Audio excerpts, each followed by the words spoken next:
Hello students, how are you? Okay, lesson ਸ਼ੁਰੂ ਕਰਨ ਤੋਂ ਪਹਿਲਾਂ ਮੈਨੂੰ ਮੇਰੇ 3 ਸਵਾਲਾਂ ਦਾ ਜਵਾਬ ਦਿਓ। ਪਹਿਲਾ ਸਵਾਲ, ਤੁਸੀਂ ਕੀ ਕਦੀ ਕਿਸੇ ਕੰਮ ਵਿੱਚ ਫੇਲ ਨਹੀਂ ਹੋਵੋਗੇ ਜੇ ਤੁਹਾਨੂੰ ਉਸ ਕੰਮ ਦੇ ਕਰਨ ਦਾ ਸਹੀ ਸਮਾਂ ਪਤਾ ਚੱਲ ਜੇ? ਦੂਜਾ ਸਵਾਲ, ਕੀ ਤੁਸੀਂ ਕਦੀ ਫੇਲ ਨਹੀਂ ਹੋਵੋਗੇ ਜੇ ਤੁਹਾਨੂੰ ਪਤਾ ਚੱਲ ਜੇ ਕਿ ਇਸ ਕੰਮ ਬਾਰੇ ਸਲਾਹ ਕਿਹਨਾਂ ਲੋਕਾਂ ਕੋਲ ਲੈਣੀ ਹੈ? ਤੀਜਾ ਸਵਾਲ, ਕੀ ਤੁਸੀਂ ਤਾਂ ਵੀ ਕਦੀ ਫੇਲ ਨਹੀਂ ਹੋਵੋਗੇ ਜੇ ਤੁਹਾਨੂੰ ਇਹ ਪਤਾ ਚੱਲ ਜੇ ਕਿ ਸਭ ਤੋਂ ਜ਼ਰੂਰੀ, ਸਭ ਤੋਂ ਪਹਿਲਾਂ ਕਰਨ ਵਾਲਾ ਕੰਮ ਕੀ ਹੈ? ਮੈਂ ਇਹ ਕੁਐਸਚਨਸ ਤਾਂ ਪੁੱਛੇ ਤੁਹਾਡੇ ਕੋਲ ਕਿਉਂਕਿ ਇਹੀ ਕੁਐਸਚਨਸ ਇੱਕ ਰਾਜੇ ਦੇ ਦਿਮਾਗ ਵਿੱਚ ਆਉਂਦੇ ਨੇ ਜੋ ਵੀ ਇਹੀ ਸੋਚਦਾ ਹੈ ਕਿ ਹਾਂ ਮੈਂ ਤਾਂ ਕਦੀ ਨਹੀਂ ਫੇਲ ਹੋਵਾਂਗਾ ਜੇ ਮੈਨੂੰ ਇਹਨਾਂ 3 ਕੁਐਸਚਨਸ ਦਾ ਜਵਾਬ ਮਿਲ ਜਾਏ।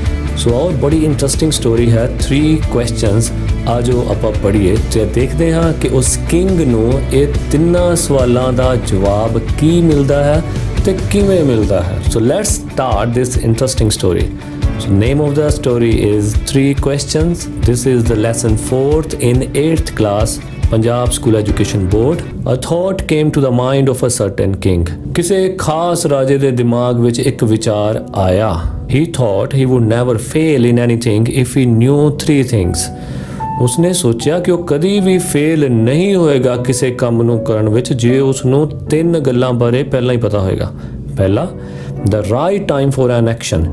ਕਿਸੇ ਵੀ ਕੰਮ ਕਰਨ ਦਾ ਸਹੀ ਸਮਾਂ। Second, the right people to listen to. ਇਹ ਪਤਾ ਚੱਲ ਜੇ ਕਿ ਇਹੋ ਜਿਹੇ ਸਹੀ ਬੰਦੇ ਕੌਣ ਹਨ ਜਿਨ੍ਹਾਂ ਦੀ ਗੱਲ ਮੈਨੂੰ ਸਭ ਤੋਂ ਪਹਿਲਾਂ ਸੁਣਨੀ ਚਾਹੀਦੀ ਹੈ। And the third question is the most important thing to do. ਕਿ ਸਭ ਤੋਂ ਜ਼ਰੂਰੀ ਚੀਜ਼ ਕਿਹੜੀ ਹੈ ਜਿਹੜੀ ਮੈਨੂੰ ਸਭ ਤੋਂ ਪਹਿਲਾਂ ਕਰਨੀ ਚਾਹੀਦੀ ਹੈ। The king sent messengers throughout his kingdom. ਰਾਜੇ ਨੇ ਆਪਣੇ ਸਾਮਰਾਜ ਵਿੱਚ ਮੈਸੇਂਜਰਸ ਭੇਜੇ। ਮੈਸੇਂਜਰਸ ਹੁੰਦੇ ਨੇ ਸੁਨੇਹਾ ਦੇਣ ਵਾਲੇ, ਜਿਨ੍ਹਾਂ ਨੂੰ ਉਰਦੂ 'ਚ ਕਹਿੰਦੇ ਨੇ ਕਾਸਿਦ। ਹੁਣ ਤੁਸੀਂ ਕਹੋਗੇ ਨਹੀਂ ਸਰ ਮੈਸੇਂਜਰ ਹੀ ਠੀਕ ਹੈ। Okay, the king sent messengers throughout his kingdom. ਰਾਜੇ ਨੇ ਆਪਣੇ ਸਾਰੇ ਸਾਮਰਾਜ ਦੇ ਵਿੱਚ ਸੁਨੇਹਾ ਪਹੁੰਚਾਉਣ ਵਾਲੇ ਭੇਜੇ। He promised a large sum of money to anyone who would answer these questions. ਉਸਨੇ ਵਾਅਦਾ ਕੀਤਾ ਕਿ ਉਹ ਇੱਕ ਬਹੁਤ ਵੱਡਾ ਇਨਾਮ ਦੇਗਾ ਜਿਹੜਾ ਉਸ ਦੇ ਇਹਨਾਂ 3 ਸਵਾਲਾਂ ਦਾ ਜਵਾਬ ਦੇ ਦੇਗਾ। Many wise men came to the king with their answers. ਬਹੁਤ ਸਿਆਣੇ ਵਿਦਵਾਨ ਰਾਜੇ ਕੋਲ ਆਪਣੇ ਆਪਣੇ ਜਵਾਬ ਲੈ ਕੇ ਆਏ। But their answers were all different. ਪਰ ਉਹਨਾਂ ਸਾਰਿਆਂ ਦੇ ਜਵਾਬ ਬਿਲਕੁਲ ਅਲੱਗ-ਅਲੱਗ ਸਨ। In reply to the first question, ਪਹਿਲੇ ਕੁਐਸਚਨ ਦੇ ਜਵਾਬ ਵਿੱਚ some said that king must prepare a timetable and follow it strictly. ਕਈਆਂ ਨੇ ਕਿਹਾ ਕਿ ਰਾਜੇ ਨੂੰ ਇੱਕ ਟਾਈਮ ਟੇਬਲ ਜ਼ਰੂਰ ਬਣਾ ਲੈਣਾ ਚਾਹੀਦਾ ਤੇ ਉਸ ਨੂੰ ਬੜੇ ਸਟ੍ਰਿਕਟਲੀ ਯਾਨੀ ਪੱਕੀ ਤਰ੍ਹਾਂ ਉਹਨੂੰ ਫੋਲੋ ਕਰਨਾ ਚਾਹੀਦਾ, ਯਾਨੀ ਉਹਦਾ ਪਾਲਣ ਕਰਨਾ ਚਾਹੀਦਾ। Others said, ਦੂਜੇ ਕਹਿੰਦੇ it was impossible to decide in advance the right time for everything. ਕਹਿੰਦੇ ਇਹ ਤਾਂ ਨਾਮੁਮਕਿਨ ਹੈ ਕਿ ਪਹਿਲਾਂ ਹੀ ਡਿਸਾਈਡ ਕਰ ਲੈਣਾ ਕਿ ਕਿਸੇ ਵੀ ਕੰਮ ਨੂੰ ਕਰਨ ਦਾ ਰਾਈਟ ਟਾਈਮ ਕਿਹੜਾ ਹੈ। Therefore, ਇਸ ਕਰਕੇ the king should notice everything and do whatever seemed necessary at that particular time. ਇਸ ਕਰਕੇ ਰਾਜੇ ਨੂੰ ਹਰ ਚੀਜ਼ ਧਿਆਨ ਨਾਲ ਵਾਚਣੀ ਚਾਹੀਦੀ ਹੈ, ਦੇਖਣੀ ਚਾਹੀਦੀ ਹੈ ਅਤੇ ਜੋ ਉਸ ਵੇਲੇ ਉਸ ਸਮੇਂ ਰਾਜੇ ਨੂੰ ਸਭ ਤੋਂ ਵਧੀਆ ਲੱਗੇ ਉਹ ਕਰ ਦੇਣਾ ਚਾਹੀਦਾ ਹੈ। Yet others said, ਫਿਰ ਵੀ ਦੂਜੇ ਕਹਿੰਦੇ the king should have a council of wise men to tell him the right time for every action. ਬਾਕੀ ਕਹਿੰਦੇ ਕਿ ਰਾਜੇ ਕੋਲ ਇੱਕ ਸਭਾ ਹੋਣੀ ਚਾਹੀਦੀ ਹੈ, ਇੱਕ ਕਾਉਂਸਲ ਹੋਣੀ ਚਾਹੀਦੀ ਹੈ ਸਿਆਣੇ ਬੰਦਿਆਂ ਦੀ, ਵਿਦਵਾਨਾਂ ਦੀ, ਜਿਹੜੇ ਕਿ ਉਹਨੂੰ ਇਸ ਮਾਮਲੇ ਵਿੱਚ ਗਾਈਡ ਕਰ ਸਕਣ, ਦੱਸ ਸਕਣ ਕਿ ਸਹੀ ਸਮਾਂ ਕਿਹੜਾ ਹੈ ਕਿਸੇ ਵੀ ਕੰਮ ਨੂੰ ਕਰਨ ਦਾ। Some others said, ਕੁਝ ਹੋਰਾਂ ਨੇ ਕਿਹਾ the king must have magicians.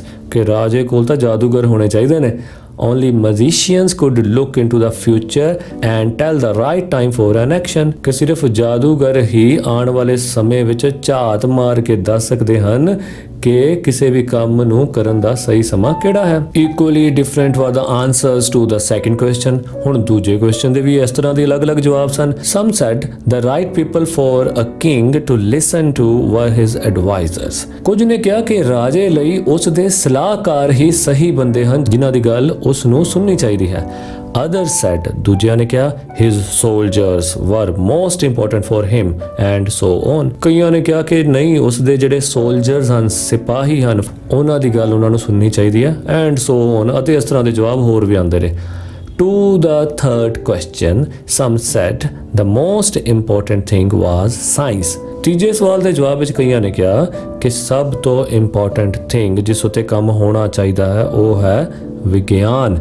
Others said it was warfare. ਕਈਆਂ ਦੂਜਿਆਂ ਨੇ ਕਿਹਾ ਨਹੀਂ, ਜੰਗ ਯੁੱਧ ਦੀ ਜਿਹੜੀ ਕਲਾ ਹੈ ਉਹਦੇ ਵਿੱਚ ਨਿਪੁੰਨਤਾ ਲਿਆਉਣ ਦਾ ਕੰਮ ਪਹਿਲਾਂ ਕਰਨਾ ਚਾਹੀਦਾ ਹੈ. Still others said it was religious worship. ਜਦ ਕਿ ਦੂਜੇ ਕਹਿੰਦੇ ਰਹੇ ਕਿ ਨਹੀਂ, ਸਭ ਤੋਂ ਇੰਪੋਰਟੈਂਟ ਜਿਹੜੀ ਚੀਜ਼ ਹੈ ਕਰਨ ਵਾਲੀ ਉਹ ਹੈ ਧਾਰਮਿਕ ਪੂਜਾ ਪਾਠ. All the answers were so different that the king was not satisfied. ਸਾਰੇ ਆਨਸਰਸ ਇੰਨੇ ਕੁ ਅਲੱਗ ਸਨ ਕਿ ਰਾਜਾ ਕਿਸੇ ਤੋਂ ਵੀ ਸੰਤੁਸ਼ਟ ਨਹੀਂ ਸੀ. He gave no one any reward. ਉਸਨੇ ਕਿਸੇ ਨੂੰ ਕੋਈ ਇਨਾਮ ਨਹੀਂ ਦਿੱਤਾ.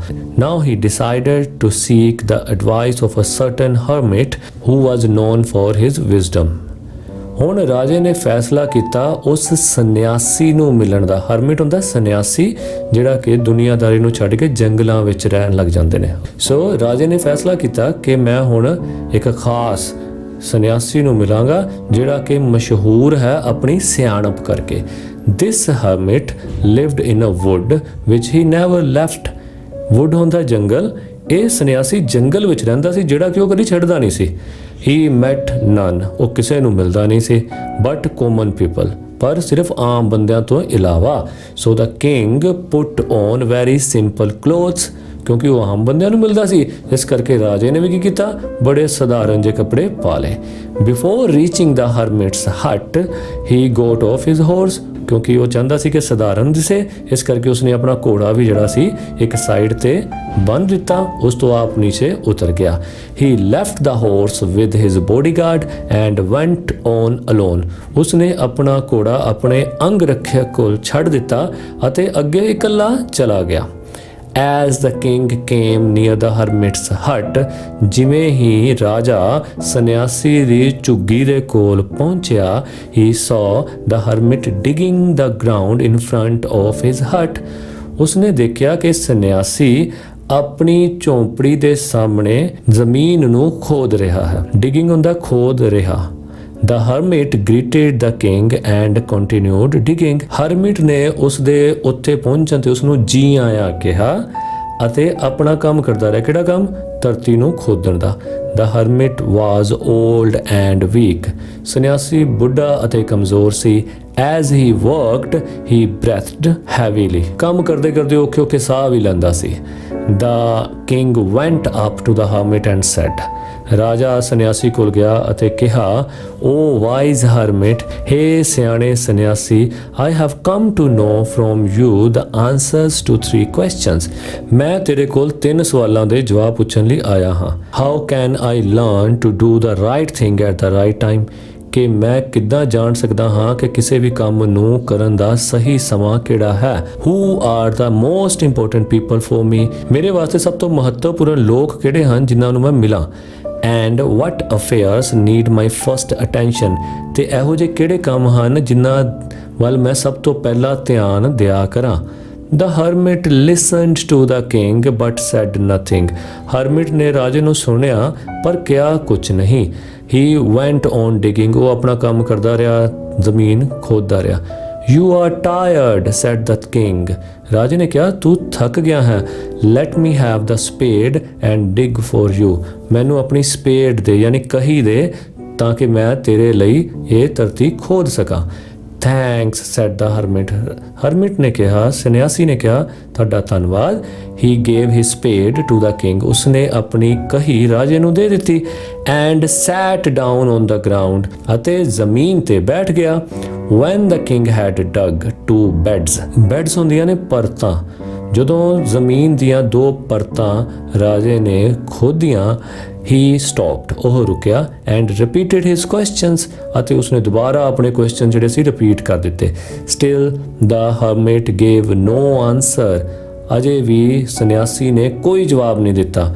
He stood up. ਉਹ ਖੜਾ ਹੋ ਗਿਆ. Stretched out his hand for the spade. Stretched ਹੁੰਦਾ ਫੈਲਾ ਦਿੱਤੇ. ਉਸਨੇ ਆਪਣਾ ਹੱਥ ਫੈਲਾ ਦਿੱਤਾ ਕਹੀ ਲੈਣ ਲਈ. And said to the king, ਅਤੇ ਰਾਜੇ ਨੂੰ ਕਿਹਾ, you can rest for a while and let me work. ਤੂੰ ਹੁਣ ਕੁਝ ਦੇਰ ਆਰਾਮ ਕਰ ਸਕਦਾ ਹੈ ਅਤੇ ਮੈਨੂੰ ਹੁਣ ਤੂੰ ਕੰਮ ਕਰ ਲੈਂਦੇ। But the king did not give him the spade, ਪਰ ਰਾਜੇ ਨੇ ਉਸ ਨੂੰ ਉਸ ਦੀ ਕਹੀ ਵਾਪਸ ਨਹੀਂ ਦਿੱਤੀ। He continued digging for a long time, ਉਹ ਜ਼ਮੀਨ ਖੋਦਦਾ ਰਿਹਾ ਕਾਫੀ ਲੰਬੇ ਸਮੇਂ ਤੱਕ। The sun had gone down behind the trees, ਸੂਰਜ ਦਾ ਪ੍ਰਕਾਸ਼ ਹੁਣ ਦਰਖਤਾਂ ਤੋਂ ਵੀ ਥੱਲੇ ਜਾ ਰਿਹਾ ਸੀ। At last the king stuck the spade into the ground, ਅਖੀਰ ਵਿੱਚ ਰਾਜੇ ਨੇ ਕਹੀ ਨੂੰ ਜ਼ਮੀਨ ਦੇ ਵਿੱਚ ਤਸਿਆ ਹੀ ਰਹਿਣ ਦਿੱਤਾ। And said, O wise hermit, ਅਤੇ ਕਿਹਾ, ਹੇ ਸਿਆਣੇ ਸੰਨਿਆਸੀ, I came to you to know the answers to my question, ਮੈਂ ਤੇਰੇ ਕੋਲ ਆਇਆ ਹਾਂ ਆਪਣੇ ਸਵਾਲਾਂ ਦੇ ਜਵਾਬ ਲੈਣ। If you have none to give, ਜੇ ਤੇਰੇ ਕੋਲ ਮੈਨੂੰ ਦੇਣ ਲਈ ਕੁਝ ਨਹੀਂ ਹੈ, ਪਲੀਜ਼ ਟੈਲ ਮੀ ਸੋ, ਤਾਂ ਮੈਨੂੰ ਕਿਰਪਾ ਕਰਕੇ ਦੱਸ ਦਿਓ। I will go back home, ਮੈਂ ਆਪਣੇ ਘਰ ਚਲਾ ਜਾਵਾਂਗਾ। ਇਟ ਇਜ਼ ਗੈਟਿੰਗ ਲੇਟ, ਦੇਰ ਹੋ ਰਹੀ ਹੈ। Here comes someone running, said the hermit. ਜਦੋਂ ਰਾਜਾ ਇਹ ਗੱਲ ਹਰਮਿਟ ਨੂੰ ਕਹਿ ਰਿਹਾ ਹੁੰਦਾ ਤਾਂ ਹਰਮਿਟ ਕੀ ਕਹਿੰਦਾ, ਉਹ ਦੇਖੋ ਕੋਈ ਭੱਜਦਾ ਹੋਇਆ ਆ ਰਿਹਾ ਹੈ। The king turned round and saw a bearded man running towards them. ਰਾਜਾ ਮੁੜਿਆ ਤੇ ਉਸਨੇ ਦੇਖਿਆ ਕਿ ਇੱਕ ਦਾੜੀ ਵਾਲਾ ਵਿਅਕਤੀ, bearded man, ਦਾੜੀ ਵਾਲਾ ਵਿਅਕਤੀ, ਇੱਕ ਦਾੜੀ ਵਾਲਾ ਵਿਅਕਤੀ ਉਹਨਾਂ ਵੱਲ ਭੱਜਿਆ ਆ ਰਿਹਾ ਹੈ। His hands were pressed against his stomach. ਉਸਨੇ ਆਪਣੇ ਹੱਥਾਂ ਦੇ ਨਾਲ ਆਪਣੇ ਪੇਟ ਨੂੰ ਦਬਾਇਆ ਹੋਇਆ ਹੈ। From which blood was flowing, ਕਿ ਜਿਸ ਵਿੱਚੋਂ ਯਾਨੀ ਪੇਟ ਵਿੱਚੋਂ ਬਲੱਡ ਜਿਹੜਾ ਫਲੋ ਕਰ ਰਿਹਾ, ਵਗ ਰਿਹਾ ਹੈ। When he reached the king, ਜਦੋਂ ਉਹ ਰਾਜੇ ਕੋਲ ਪਹੁੰਚਿਆ, he fainted and fell to the ground. Fainted ਹੁੰਦਾ ਬੇਸੁਰਤ ਹੋ ਜਾਣਾ, ਸੁੱਧ ਬੁੱਧ ਨਾ ਰਹਿਣੀ, ਠੀਕ। So he fainted and fell to the ground, ਉਹ ਬੇਸੁਰਤ ਹੋ ਕੇ ਜ਼ਮੀਨ ਤੇ ਗਿਰ ਗਿਆ। The king and the hermit removed the man's clothing and found a large wound in his stomach. ਰਾਜੇ ਅਤੇ ਸੰਨਿਆਸੀ ਨੇ ਉਸ ਦੇ ਕੱਪੜੇ ਉਤਾਰੇ ਅਤੇ ਉਸ ਦੇ ਪੇਟ ਤੇ ਇੱਕ ਬਹੁਤ ਵੱਡਾ ਜ਼ਖਮ ਦੇਖਿਆ।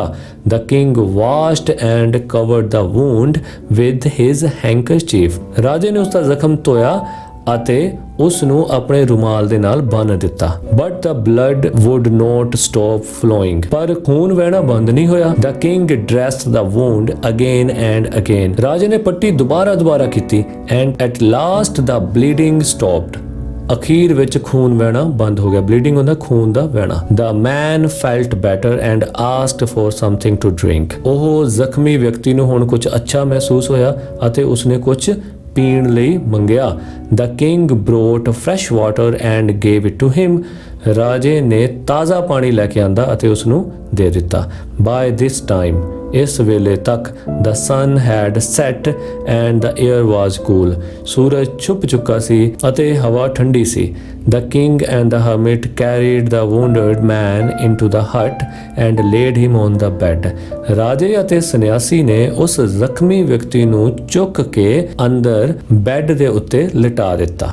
The man closed his eyes and lay quiet, ਉਸ ਵਿਅਕਤੀ ਨੇ ਆਪਣੀ ਅੱਖਾਂ ਬੰਦ ਕੀਤੀਆਂ ਤੇ ਚੁੱਪਚਾਪ ਲੰਮੇ ਪੈ ਗਿਆ। The king was feeling tired by the day's digging, ਰਾਜਾ ਪੂਰੇ ਦਿਨ ਧਰਤੀ ਖੋਦਦੇ ਬਹੁਤ ਥੱਕ ਗਿਆ ਸੀ। He lay down on the floor and slept all night, ਉਹ ਉਸੇ ਜ਼ਮੀਨ ਤੇ ਹੀ ਲੰਮੇ ਪੈ ਗਿਆ ਅਤੇ ਸਾਰੀ ਰਾਤ ਸੋਇਆ। When he awoke, ਜਦੋਂ ਉਹ ਜਾਗਿਆ, he saw the bearded man looking at him, ਉਸਨੇ ਦੇਖਿਆ ਕਿ ਦਾੜੀ ਵਾਲਾ ਵਿਅਕਤੀ ਉਸ ਵੱਲ ਦੇਖ ਰਿਹਾ ਹੈ। Forgive me, ਮੈਨੂੰ ਮਾਫ ਕਰ ਦਿਓ, said the bearded man in a weak voice, ਬੜੀ ਕਮਜ਼ੋਰ ਜੀ ਆਵਾਜ਼ ਵਿੱਚ ਦਾੜੀ ਵਾਲੇ ਵਿਅਕਤੀ ਨੇ ਕਿਹਾ। I do not know you and there is nothing to forgive you for, said the king. ਰਾਜੇ ਨੇ ਕਿਹਾ, ਮੈਂ ਤਾਂ ਤੈਨੂੰ ਜਾਣਦਾ ਵੀ ਨਹੀਂ, ਤੂੰ ਇਹੋ ਜਿਹਾ ਕੁਝ ਬੁਰਾ ਕੀਤਾ ਵੀ ਨਹੀਂ ਜਿਹਦੇ ਲਈ ਮੈਂ ਤੈਨੂੰ ਮਾਫ ਕਰ ਸਕਾਂ। You do not know me but I know you, ਤੁਸੀਂ ਮੈਨੂੰ ਨਹੀਂ ਜਾਣਦੇ ਪਰ ਮੈਂ ਤੁਹਾਨੂੰ ਜਾਣਦਾ ਹਾਂ, said the bearded man, ਦਾੜੀ ਵਾਲੇ ਵਿਅਕਤੀ ਨੇ ਕਿਹਾ। I am an enemy of yours, ਮੈਂ ਤੁਹਾਡਾ ਦੁਸ਼ਮਣ ਹਾਂ। I had sworn to have revenge on you, ਮੈਂ ਤੁਹਾਡੇ ਤੋਂ ਬਦਲਾ ਲੈਣ ਦੀ ਸਹੁੰ ਖਾਧੀ ਸੀ।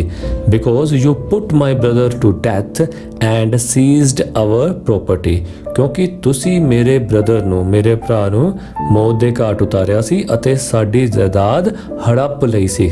ਸੀਜ਼ਡ ਮਤਲਬ ਕਬਜ਼ਾ ਕਰ ਲਿਆ, ਹੜੱਪ ਲੈਣਾ। I knew you had come here, ਮੈਨੂੰ ਪਤਾ ਸੀ ਕਿ ਤੁਸੀਂ ਇੱਥੇ ਆ ਚੁੱਕੇ ਸੀ।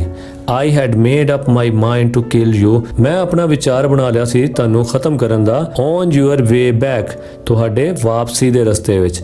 But the day passed and you did not return. ਪਰ ਸਾਰਾ ਦਿਨ ਬੀਤ ਗਿਆ, ਤੁਸੀਂ ਵਾਪਸ ਨਹੀਂ ਪਰਤੇ।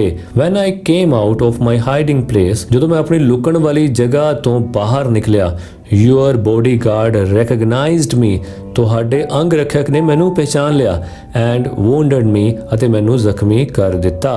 I escaped from him, ਮੈਂ ਉਸ ਤੋਂ ਬਚ ਕੇ ਨਿਕਲਿਆ, but I would have died if you had not dressed my wounds, ਪਰ ਮੈਂ ਮਰ ਜਾਂਦਾ ਜੇ ਤੁਸੀਂ ਮੇਰੇ ਜ਼ਖਮਾਂ ਤੇ ਮਰਹਮ ਪੱਟੀ ਨਾ ਕਰਦੇ। I wished to kill you, ਮੈਂ ਤੁਹਾਨੂੰ ਮਾਰਨਾ ਚਾਹੁੰਦਾ ਸੀ, but you have saved my life, ਪਰ ਤੁਸੀਂ ਮੇਰੀ ਜ਼ਿੰਦਗੀ ਬਚਾਈ ਹੈ। Now if I live, ਹੁਣ ਜੇ ਮੈਂ ਜ਼ਿੰਦਾ ਰਹਿੰਦਾ ਹਾਂ, I will serve you as your most faithful servant, ਤਾਂ ਮੈਂ ਤੁਹਾਡੀ ਸੇਵਾ ਤੁਹਾਡੇ ਸਭ ਤੋਂ ਵਿਸ਼ਵਾਸਯੋਗ ਨੌਕਰ ਵਾਂਗ ਕਰਾਂਗਾ। Please forgive me, ਕਿਰਪਾ ਕਰਕੇ ਮੈਨੂੰ ਮਾਫ ਕਰ ਦਿਓ। The king was very happy to have won an enemy so easily as a friend, ਰਾਜਾ ਬਹੁਤ ਖੁਸ਼ ਸੀ ਕਿ ਉਸ ਨੇ ਇੱਕ ਦੁਸ਼ਮਣ ਨੂੰ ਦੋਸਤ ਵਜੋਂ ਬਹੁਤ ਆਸਾਨੀ ਦੇ ਨਾਲ ਜਿੱਤ ਲਿਆ ਸੀ। He forgave him and said, ਉਸਨੇ ਉਸ ਨੂੰ ਮਾਫ ਕਰਤਾ ਅਤੇ ਕਿਹਾ that he would send his own doctor to look after him, ਕਿ ਰਾਜਾ ਉਸ ਦੀ ਦੇਖਭਾਲ ਲਈ ਆਪਣਾ ਖੁਦ ਦਾ doctor ਭੇਜੇਗਾ। He also promised to give him back his property, ਉਸਨੇ ਉਸ ਨੂੰ ਉਸ ਦੀ ਜਾਇਦਾਦ ਵੀ ਵਾਪਸ ਕਰਨ ਦਾ ਪ੍ਰੋਮਿਸ ਕੀਤਾ। Leaving the wounded man, the king went out of the hut, ਜ਼ਖਮੀ ਵਿਅਕਤੀ ਨੂੰ ਉੱਥੇ ਛੱਡਦੇ ਹੋਏ ਰਾਜਾ ਉਸ ਝੌਂਪੜੀ ਚੋਂ ਬਾਹਰ ਨਿਕਲਿਆ। He looked around for the hermit, ਉਸਨੇ ਆਸ-ਪਾਸ ਸੰਨਿਆਸੀ ਨੂੰ ਦੇਖਿਆ। Before going back, ਵਾਪਸ ਜਾਣ ਤੋਂ ਪਹਿਲਾਂ he wished once more to ask the hermit for answers to his question, ਵਾਪਸ ਜਾਣ ਤੋਂ ਪਹਿਲਾਂ ਰਾਜਾ ਇੱਕ ਵਾਰ ਫੇਰ ਹਰਮਿਟ ਤੋਂ ਸੰਨਿਆਸੀ ਤੋਂ ਆਪਣੇ ਕੁਐਸਚਨਸ ਦੇ ਆਨਸਰ ਪੁੱਛਣਾ ਚਾਹੁੰਦਾ ਸੀ। The hermit was sowing seeds in the beds that had been dug the day before, ਸੰਨਿਆਸੀ ਇੱਕ ਦਿਨ ਪਹਿਲਾਂ ਖੋਦੀ ਹੋਈ ਜ਼ਮੀਨ ਦੇ ਵਿੱਚ ਬੀਜਾਂ ਨੂੰ ਬੋ ਰਿਹਾ ਸੀ। The king went up to the hermit and said, ਰਾਜਾ ਸੰਨਿਆਸੀ ਕੋਲ ਗਿਆ ਅਤੇ ਕਿਹਾ, O wise hermit, for the last time I beg you to answer my question, ਆਖਰੀ ਵਾਰ ਮੈਂ ਬੇਨਤੀ ਕਰਦਾ ਹਾਂ ਤੁਹਾਡੇ ਕੋਲ ਆਪਣੇ ਸਵਾਲਾਂ ਦੇ ਜਵਾਬ ਲਈ। Your questions have already been answered, said the hermit, ਤੇਰੇ ਸਵਾਲਾਂ ਦਾ ਜਵਾਬ ਤਾਂ ਹੋ ਚੁੱਕਿਆ, ਸੰਨਿਆਸੀ ਨੇ ਕਿਹਾ। Have been answered, ਜਵਾਬ ਹੋ ਚੁੱਕਿਆ ਹੈ? What do you mean? ਕੀ ਮਤਲਬ ਹੈ ਤੁਹਾਡਾ? said the king, ਰਾਜੇ ਨੇ ਕਿਹਾ। Yes, look here, ਹਾਂ ਇੱਥੇ ਦੇਖੋ, replied the hermit, ਉਸ ਸੰਨਿਆਸੀ ਨੇ ਕਿਹਾ। If you had not helped me yesterday, ਜੇ ਤੁਸੀਂ ਕੱਲ ਮੇਰੀ ਮਦਦ ਨਾ ਕੀਤੀ ਹੁੰਦੀ, and had not dug these beds for me, ਅਤੇ ਮੇਰੇ ਵਾਸਤੇ ਇਸ ਧਰਤੀ ਦੀਆਂ ਪਰਤਾਂ ਨਾ ਖੋਦੀਆਂ ਹੁੰਦੀਆਂ, you would have gone away, ਤੁਸੀਂ ਫਿਰ ਇੱਥੋਂ ਚਲ ਜਾਣਾ ਸੀ। Then that man would have attacked you, ਤਾਂ ਉਸ ਵਿਅਕਤੀ ਨੇ ਤੁਹਾਡੇ ਉੱਤੇ ਹਮਲਾ ਕਰ ਦੇਣਾ ਸੀ।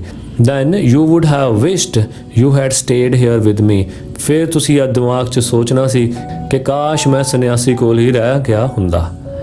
So the most important time was when you were helping me and digging the beds for me, ਸੋ ਸਭ ਤੋਂ ਮਹੱਤਵਪੂਰਨ ਸਮਾਂ ਉਹ ਸੀ ਜਦੋਂ ਤੂੰ ਮੇਰੀ ਹੈਲਪ ਕਰ ਰਿਹਾ ਸੀ ਤੇ ਮੇਰੇ ਵਾਸਤੇ ਧਰਤੀ ਦੀਆਂ ਪਰਤਾਂ ਖੋਦ ਰਿਹਾ ਸੀ। And I was the most important man at that time, ਅਤੇ ਕਿਉਂਕਿ ਤੂੰ ਮੇਰੇ ਨਾਲ ਗੱਲ ਕਰ ਰਿਹਾ ਸੀ, ਮੇਰੀ ਹੈਲਪ ਕਰ ਰਿਹਾ ਸੀ, ਮੈਂ ਤੇਰੇ ਕੋਲ ਸੀ, ਇਸ ਕਰਕੇ ਮੈਂ ਹੀ ਉਸ ਸਮੇਂ ਮੋਸਟ ਇੰਪੋਰਟੈਂਟ ਮੈਨ ਸੀ ਜਿਹਦੇ ਨਾਲ ਤੂੰ ਗੱਲ ਕਰਨੀ ਸੀ। To do me good was your most important business, so ਤੀਜਾ ਸਵਾਲ ਕੀ ਸੀ? ਤੀਜਾ ਸਵਾਲ ਸੀ ਕਿ ਸਭ ਤੋਂ ਇੰਪੋਰਟੈਂਟ ਕੰਮ ਕਿਹੜਾ ਹੈ ਜਿਹੜਾ ਮੈਨੂੰ ਸਭ ਤੋਂ ਪਹਿਲਾਂ ਕਰਨਾ ਚਾਹੀਦਾ। ਸੋ ਦਾ ਜਵਾਬ ਹਰਮਿਟ ਕੀ ਦਿੰਦਾ? To do me good was your most important business, ਕਿ ਮੈਂ ਕਿਉਂਕਿ ਤੇਰੇ ਨਾਲ ਖੜਾ, ਤੁਸੀਂ ਮੇਰੀ ਹੈਲਪ ਕਰ ਰਹੇ ਹੋ, ਇਸ ਕਰਕੇ ਮੇਰਾ ਭਲਾ ਕਰਨਾ ਇਹੀ ਤੁਹਾਡਾ ਸਭ ਤੋਂ ਇੰਪੋਰਟੈਂਟ ਕੰਮ ਸੀ ਜੋ ਤੁਸੀਂ ਕੀਤਾ। Letter when that man, letter ਹੁੰਦਾ ਬਾਅਦ ਵਿੱਚ when that man came running to us, ਜਦੋਂ ਉਹ ਬੰਦਾ ਸਾਡੇ ਕੋਲ ਭੱਜਿਆ ਆਇਆ, the most important time was when you were nursing him। ਉਹੀ ਸਮਾਂ ਸਭ ਤੋਂ ਇੰਪੋਰਟੈਂਟ ਸੀ ਜਿਸ ਸਮੇਂ ਤੁਸੀਂ ਉਹਦੀ ਦੇਖਭਾਲ ਕਰ ਰਹੇ ਸੀ। ਨਰਸਿੰਗ ਹੁੰਦਾ ਦੇਖਭਾਲ ਕਰਨੀ। if you had not dressed his wounds, ਜੇ ਤੁਸੀਂ ਉਸਦੇ ਜ਼ਖਮਾਂ ਤੇ ਡਰੈਸਡ ਯਾਨੀ ਮਰਮ ਪੱਟੀ ਨਾ ਕਰਦੇ, he would have died, ਉਹ ਮਰ ਜਾਂਦਾ। you could not have won him as a friend, ਫਿਰ ਤੁਸੀਂ ਕਦੀ ਵੀ ਉਸ ਨੂੰ ਆਪਣੇ ਇੱਕ ਮਿੱਤਰ ਦੀ ਤਰ੍ਹਾਂ ਜਿੱਤ ਨਹੀਂ ਪਾਣਾ ਸੀ। so he was the most important person at that time। so second question ਕੀ ਸੀ ਕਿ ਸਭ ਤੋਂ ਇੰਪੋਰਟੈਂਟ ਪਰਸਨ ਕਿਹੜੇ ਜਿਹਨਾਂ ਨੂੰ ਮੈਨੂੰ ਮਿਲਣਾ ਚਾਹੀਦਾ। so ਇੱਥੇ ਹਰਮਿੰਦ ਨੇ ਕੀ ਜਵਾਬ ਦਿੱਤਾ ਕਿ he was the most important person at that time। so ਜਿਹੜੇ ਬੰਦੇ ਦੀ ਤੁਸੀਂ ਹੈਲਪ ਕਰ ਰਹੇ ਹੋ, ਜਿਹਨਾਂ ਨਾਲ ਗੱਲਬਾਤ ਕਰ ਰਹੇ ਹੋ, ਜਿਹਨੂੰ ਤੁਸੀਂ ਮਿਲ ਰਹੇ ਹੋ, ਉਹੀ ਤੁਹਾਡੇ ਲਈ ਉਸੇ ਟਾਈਮ ਸਭ ਤੋਂ ਇੰਪੋਰਟੈਂਟ ਪਰਸਨ ਹੈ। what you did for him, ਤੁਸੀਂ ਉਸ ਲਈ ਜੋ ਕੀਤਾ, was your most important business। ਅਤੇ ਤੀਜਾ ਕੁਐਸਚਨ ਦਾ ਜਵਾਬ ਇਹੀ ਹੈ ਕਿ ਉਸੇ ਬੰਦੇ ਵਾਸਤੇ ਤੁਸੀਂ ਜੋ ਕੁਝ ਕੀਤਾ ਉਹੀ ਤੁਹਾਡਾ ਸਭ ਤੋਂ ਇੰਪੋਰਟੈਂਟ ਕੰਮ ਸੀ। remember then, ਫਿਰ ਸਦਾ ਯਾਦ ਰੱਖੋ, there is only one time that is important, ਕਿ ਦੁਨੀਆ ਵਿੱਚ ਇੱਕੋ ਹੀ ਸਮਾਂ ਹੈ ਜਿਹੜਾ ਕਿ ਮਹੱਤਵਪੂਰਨ ਹੈ। that time is now, ਉਹ ਸਮਾਂ ਹੈ ਹੁਣ। it is the most important time because it is only now। ਇਹ ਮੋਸਟ ਇੰਪੋਰਟੈਂਟ ਟਾਈਮ ਇਸ ਲਈ ਹੈ ਕਿਉਂਕਿ ਇਹ ਸਿਰਫ ਹੁਣ ਹੀ ਹੈ। when we have any power to act, ਕਿ ਜਦੋਂ ਸਾਡੇ ਕੋਲ ਕੋਈ ਪਾਵਰ ਹੈ, ਸ਼ਕਤੀ ਹੈ ਕੋਈ ਕੰਮ ਕਰਨ ਦੀ। the most important person is one with whom you are at a particular moment। ਤੇ ਸਭ ਤੋਂ ਮਹੱਤਵਪੂਰਨ ਵਿਅਕਤੀ ਮਿਲਣ ਲਈ ਉਹੀ ਹੈ ਜਿਹੜਾ ਇਸ ਟਾਈਮ ਤੁਹਾਡੇ ਨਾਲ ਖੜਾ ਹੋਇਆ ਹੈ।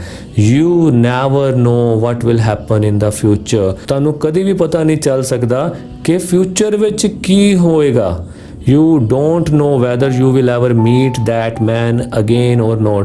ਤੁਹਾਨੂੰ ਇਹ ਵੀ ਨਹੀਂ ਪਤਾ ਕਿ ਜਿਹੜਾ ਬੰਦਾ ਹੁਣ ਤੁਹਾਡੇ ਕੋਲ ਆਇਆ ਹੈ ਇਹ ਦੁਬਾਰਾ ਤੁਹਾਨੂੰ ਮਿਲੇਗਾ ਕਿ ਨਹੀਂ ਮਿਲੇਗਾ। ਇਸ ਕਰਕੇ ਜਦੋਂ ਤੁਹਾਡੇ ਕੋਲ ਆਇਆ ਉਹਦੀ ਉਸੇ ਵੇਲੇ ਹੈਲਪ ਕਰੋ, ਉਹੀ ਤੁਹਾਡੀ ਫੋਰਮੋਸਟ ਡਿਊਟੀ ਹੈ, ਉਹੀ ਤੁਹਾਡਾ ਪਰਮ ਕਰਤੱਵ ਹੈ। thus the most important business is to do that person good। ਸੋ ਸਭ ਤੋਂ ਮੁੱਖ ਕੰਮ ਤੁਹਾਡਾ ਇਹੀ ਹੈ ਕਿ ਉਸ ਵਿਅਕਤੀ ਦਾ ਭਲਾ ਕਰਨਾ। and for this purpose alone was man sent into this world। ਤੇ ਹਾਂ ਇਹ ਸੱਚ ਹੈ ਕਿ ਸਿਰਫ ਇਹੀ ਉਦੇਸ਼ ਲਈ ਰੱਬ ਨੇ ਸਾਨੂੰ ਇਸ ਦੁਨੀਆ ਵਿੱਚ ਭੇਜਿਆ ਹੈ ਕਿ ਜੋ ਸਾਡੇ ਸੰਪਰਕ ਵਿੱਚ ਆਏ ਅਸੀਂ ਉਹਦੀ ਗੱਲ ਸੁਣੀਏ, ਉਹਦੀ ਹੈਲਪ ਕਰੀਏ ਤੇ ਉਹੀ ਸਾਡੇ ਲਈ ਸਭ ਤੋਂ ਇੰਪੋਰਟੈਂਟ ਪਰਸਨ ਹੋਵੇ ਮਿਲਣ ਲਈ।